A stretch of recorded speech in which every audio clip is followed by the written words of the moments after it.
Business and Politics. We're talking to Mr. Arrey Pereza, the new President and CEO of Clark International Airport Corporation.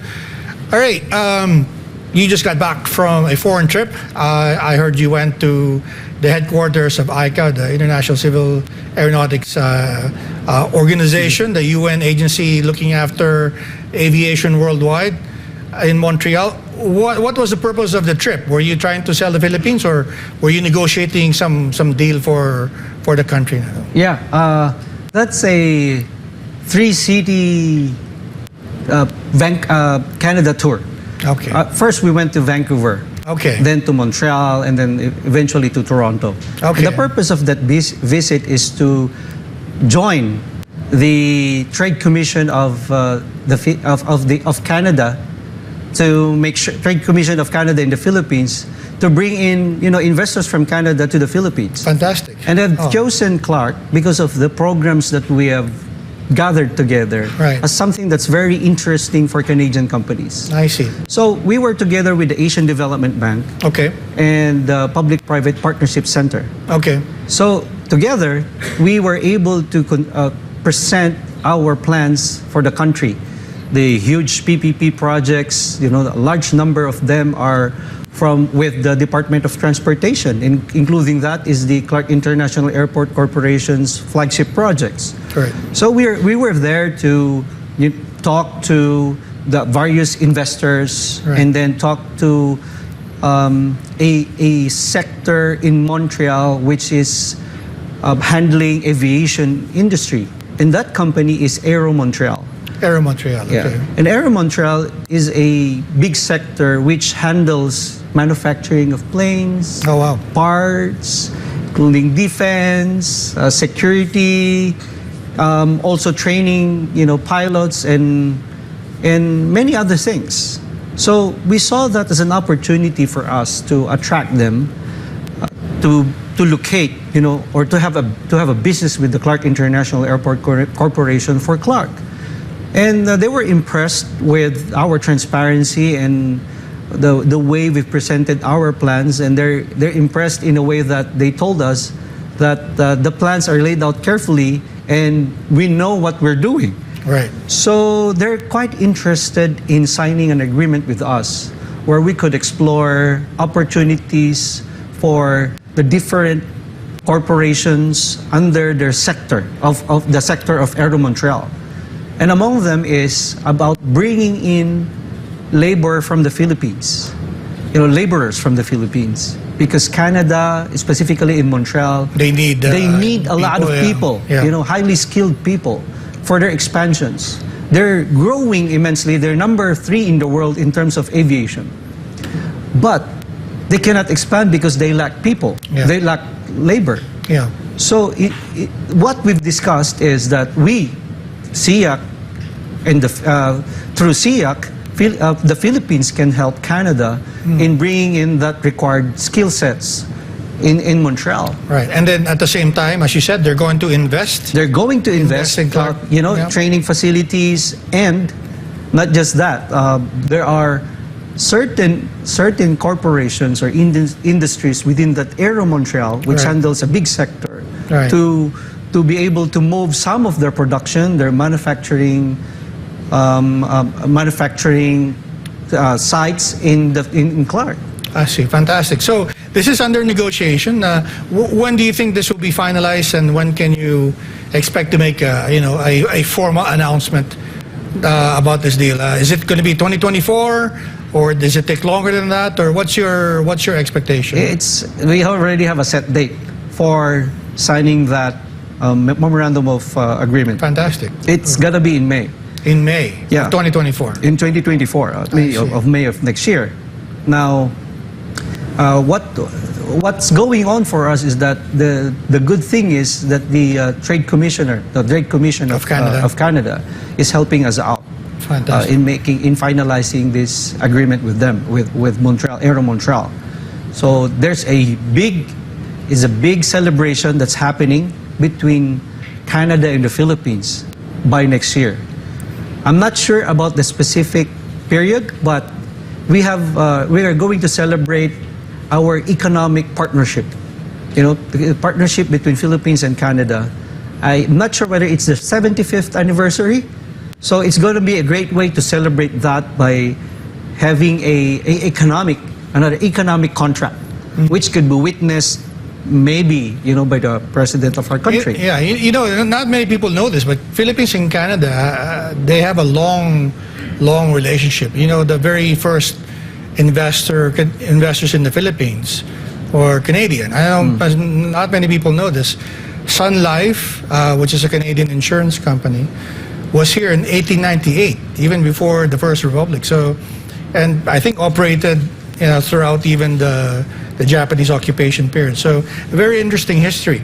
Were there any talks about, or maybe anything exploratory about Canadian Airlines, Air Canada flying to the Philippines? Is that something that came up at all during your talks? Or? Yeah, that's right. We were there, and we were there to convince the airlines to fly here. To fly here. Okay. And you said there are, I don't know, like maybe 300,000 or so Filipinos now in Canada. There are a lot of Filipinos immigrating there despite the cold weather.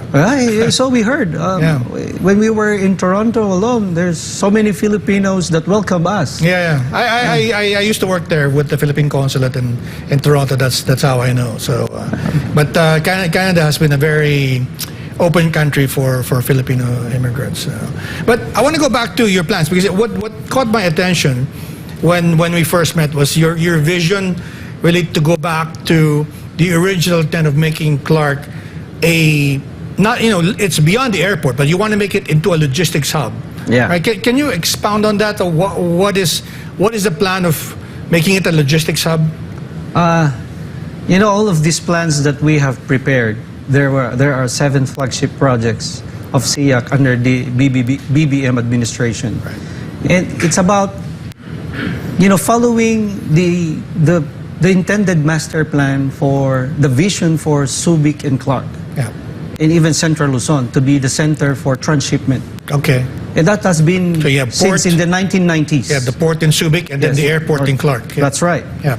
And all the master plans that have been, updated, revised, redesigned, yes, are all intended to make Clark as a center for transshipment, as a logistics hub. Yeah. So when we came in, we just went true to what that vision is. Yeah. So our tagline now is that we are going to transform Clark as a premier global civil aviation logistics hub of the Philippines. That's fantastic. Right. And now when we went to other parts, sharing all our plans, it seems like we should be looking at not just a hub of the Philippines, but hub of the Southeast Asia region. The region. I see. Interesting. Yeah. Because we are strategically located. And what's interesting is your background with BCDA. So I guess where I'm going with this is that are you looking to connect now Clark, which is part of that logistics hub, with the other areas of concern of BCDA, like Poro Point, John Hay? I mean, these other projects that you were involved in. Is there a plan, maybe, or maybe some initial discussions on maybe how to connect all of those gateways and interest points, right? Yeah. It's the good thing about having an overview of what the you're not just focused on the airport. You're looking at, as you said, not just the country, but also Southeast Asia, right? If you look back at the infrastructure that have been completed by the BCDA, which the subsidiaries are now enjoying, we have, I can give you one example right away. You look at the Subic-Clark-Tarlac Expressway. Mm-hmm. It's a project made by the Basis Conversion and Development Authority. Yeah. They entered into a loan, as guaranteed by the national government. BCDA entered into a loan with the Japanese, with JICA. Mm-hmm. So they built the longest expressway in the Philippines, which connects the Subic Seaport, the Clark Airport, and Tarlac Industrial Parks. So it's just an example of how the BCDA has planned to connect, to have synergy and convergence of all these former military bases that they are mandated to convert into economic growth centers. So even that expressway, I heard back then that the TIPLEX was the Tarlac Pangasinan La Union Expressway was part of the master plan of the BCDA, and even that expressway is supposed to be connected all the way to Baguio, because we have a special economic zone by the BCDA there, which is Dante. So apart from the expressway, it has also undertaken, initiated a major rail, a cargo rail that connects Subic and Clark. Okay. So it's a project that has already taken place because the consultant and the consultant that's going to make the alignments, better, and the design for the rails are going to be efficiently done, has already been contracted by the BCDA. So the good thing about that is that the subsidiaries like CDC, CIAC, Janhe, and Poro Point can focus on building and doing just its responsibilities within the sphere, within the areas or the properties that they are mandated to take care of. So clue us in on like the bigger vision, because is it in terms of why is a logistics hub important? Is it to build a new center for the Philippines? Is it an alternative to Metro Manila, which is already congested, or maybe somewhere in between? It's about a holistic approach. Okay. Ever since, from the very beginning when all the master plans were made, we always take a look at, demographics. You also have to take a look at the geography. And Central Luzon is really center. It's center of everything. It's sort of the rice granary of the Philippines, and then it's strategically located. It's very tactical in a way. That's why the Americans chose Subic.